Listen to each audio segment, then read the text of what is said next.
Hey everyone, welcome back to the show. If you are new to the channel, my name is Echo Johnson. I am a Playboy Playmate, Miss January 1993.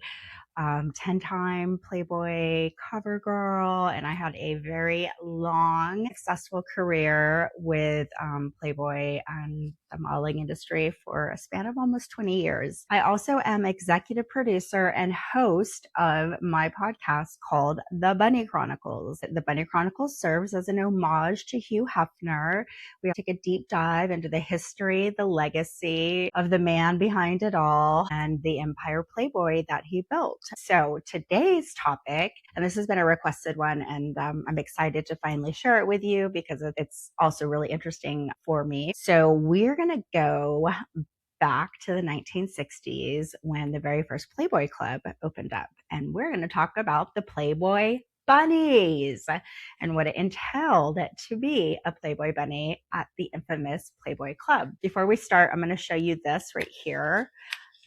So this is called the Bunny Manual, an extensive manual that goes over everything. It's very in-depth and it's very interesting. And if it's something that you would like to read, I'm going to leave a link down below where you can download it. Okay, we're going to go inside the Playboy Clubs and we're going to explain the whole bunny system. Let's get into it. In the 1960s, if you wanted to experience the Playboy lifestyle, you didn't go to the mansion, you went to the Playboy Club.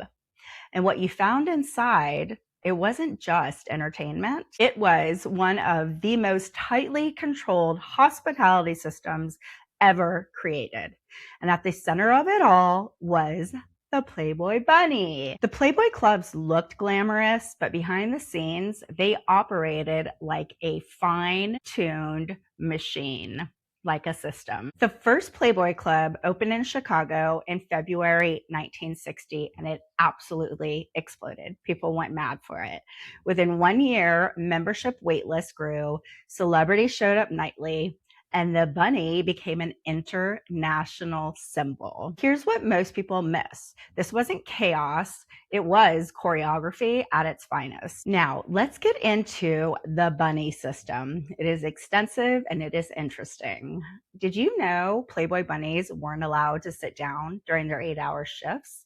And that was just one of many of the rules that they were meant to follow via the Bunny Manual. The rules were intentional and not to be ignored. The bunnies followed strict codified rules from the Bunny Manual that governed every aspect of their appearance and conduct, including mandatory bunny stance posing, specialized service techniques like the bunny dip, and strict prohibition on dating customers. Uniforms were heavily scrutinized for flaws, and interaction with guests was strictly controlled to maintain a polished, professional image. However, to become a Playboy bunny was a highly coveted position, and it was one that hundreds of women showed up for, hope that they would be chosen to work in the clubs as a bunny. The bunnies went through a rigorous interview process that included auditions, training programs, and strict behavioral rules. This wasn't modeling, this was performance. And there were many appearance and grooming rules. There was a bunny mother, and she oversaw all the girls, and she inspected uniforms before shifts for crooked ears, ripped tights, or unpolished nails. And it was required to maintain your appearance. Rules included specific hair colors with roots requiring immediate bleaching and neutral nail polish colors. There was a strict uniform code. The corset, ears, tail, and name tag had to be perfectly maintained. The Bunny Manual laid out strict dress code rules. The uniforms, which were essentially satin bathing suits with a very tight corset sewn in, were supposed to be worn proudly and represent the beauty of the bunny. Costumes had to be dry cleaned at the bunny's expense, and the ears must be worn centered and bent the correct way.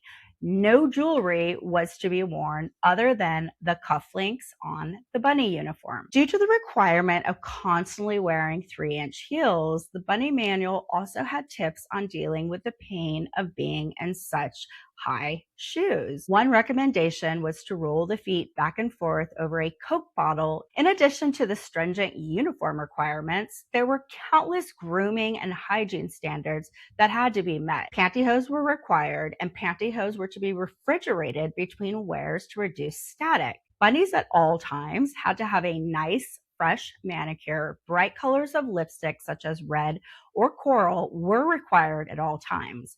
Wigs were also encouraged to achieve the long, voluminous hair popular of that era. It goes without saying that the bunnies also had to keep their weight low, as the physical standards were very demanding. Behavioral and service rules. Let's jump into that. So, the bunny dip, probably the most important part of being a bunny. There was a very specific, graceful way of bending at the knees to serve drinks without bending over and exposing your cleavage. The bunny stance and the perch specifically, these were postures such as standing with one foot behind the other or sitting on the edge of a chair or banister. There were many interaction limits. Bunnies could not smoke, eat, or chew gum in front of customers. And there was a major service protocol. They had to use a specific introduction such as, "Good evening, I'm your bunny, Echo. May I see the Playboy key, please?" Because remember, you had to be a member and have a key. There also was a massive knowledge requirement. The bunnies had to memorize 20 cocktail garnishes and identify 143 brands of liquor. There was a club policy and conduct no dating policy that was very serious. Dating or fraternizing with customers was strictly prohibited. And this also would fall in line with what was expected at the mansion. So your first time upon showing up at the mansion, you get your tour and you are told that there's no fraternizing with the staff, with the butlers. They're here to work and to serve you. And that was that. But that rule was always broken because the butlers were our best friends. They were very close to us in age. They were fun. It was always like tons of pranks and jokes. But if Hef walked in to the kitchen or to the butler pantry and saw that, we were in trouble. Not the playmates specifically, but the butlers would be reprimanded. And we knew that when we saw Hef, okay, time to go. Like we had to scoot out of there. But it never stopped us from fraternizing. Now, let's get into the demerit system as a bunny. This is interesting. This is one of the favorite things I found in the bunny manual. So the demerit system, taken very seriously, were infractions such as a soiled costume or improper behavior, and that would result in demerits. There was the bunny mother supervision. A senior woman oversaw the welfare and enforced the discipline of all the bunnies at the clubs. Now you have a better understanding. Bunnies had to maintain exact posture, specific body measurements, as well as perfect grooming standards. They were taught how to stand, how to sit, and serve, and most importantly, to entertain. The Playboy Clubs looked glamorous, but behind the scenes, they operated like a system. So, what were the specific rules the bunnies had to follow while working in the clubs? Let's get into that. The first rule, the most important rule, was to perfect the bunny dip. The bunny dip has come to be famous and recognized around the world. And in fact, it was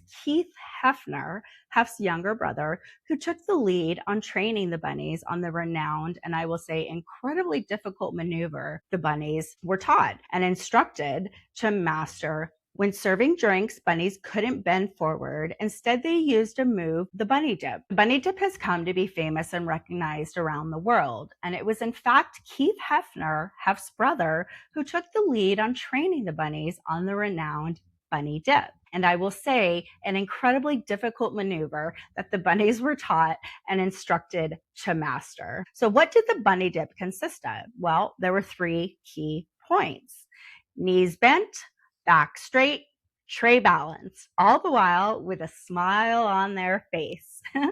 It became one of the most iconic elements of the Playboy Clubs, internationally recognized. Rule number 2, no dating customers. Bunnies were not allowed to date club members. There were no personal relationships ever allowed.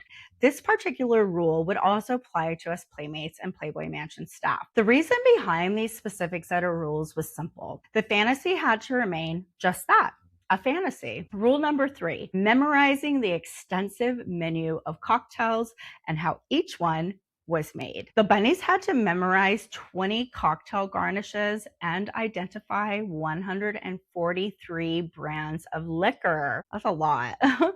A bunny had to know what is in each cocktail and then would call out the order to the bartender and the order of which the drinks were to be placed on the trays. And if they messed that up, the bartender would say, go to the end of the line, and they'd have to wait and come back after the other bunnies had already placed their order. Now, let's get into the business model of the Playboy Clubs. So this is where it gets interesting. The clubs weren't just nightlife venues. They were membership-based ecosystems, supper clubs, entertainment, drinks, music, all of it.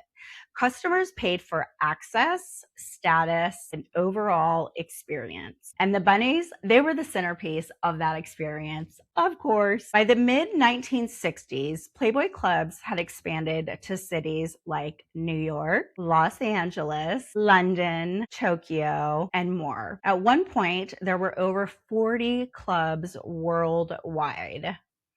This wasn't local success. This was global branding. And you hear me say this a lot in referencing Hef and what his intention behind building the whole empire was about. And that was total global domination. And he achieved it. So let's get into the contradiction of it. Here's where the story gets a little complicated. The Playboy Clubs were early adopters of racial integration. They were more progressive than many venues of that time, but at the same time, they enforced strict appearance standards, a highly controlled behavior, and a very specific image of femininity. Bunny Manual had very many rules, and one that stuck out to me in particular was instructions on how to smoke cigarettes in a feminine and pretty fashion. Bunnies were to take only one delicate drag at a time and rest the cigarette on an ashtray between pulls. They were also to hold the cigarette alluringly between the index and middle finger with a thumb on the filter and what was called the woman's cigarette hold. More masculine positions, such as holding a cigarette between the thumb and index finger, were strictly prohibited.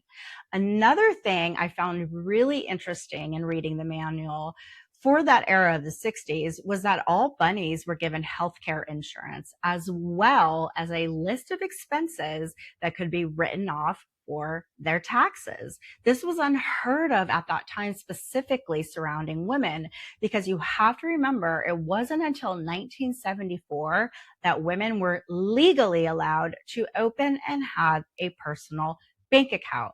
So the fact that Hefner and Playboy implemented health insurance for women, as well as how to file your taxes, again, Hefner way ahead of his time. Interestingly enough, despite the rigorous requirements, many bunnies looked back on their time in the Playboy Clubs and remarked upon the safety they felt in the environment compared to other clubs at that time. The bunnies were much safer than other club girls, as the no touching rule was strictly enforced in all of Hefner's clubs as well as the Playboy Mansion. But like every system built on illusion, eventually the world catches up. What were they? Were they progressive or were they restrictive? Were Playboy Clubs empowering or one of the most controlled environments in nightlife history? And with every great story, there's always an ending. So now we're going to jump into the decline. By the late 1970s and into the 80s, things started to shift. Cultural attitudes changed, competition increased, the novelty had worn off, and slowly the clubs began to close. The Playboy Clubs weren't just about nightlife, they were about controlling the entire experience for the guests. There was the control of the bunny's image, the control of the experience, and the control of the fantasy. And for a time, it worked better than anyone could have imagined. If you would like to hear firsthand accounts of what it was really like to be a bunny and work in the clubs, then you're in luck. Below are links to previous interviews we've conducted with bunnies from the 60s and the 70s, as well as a link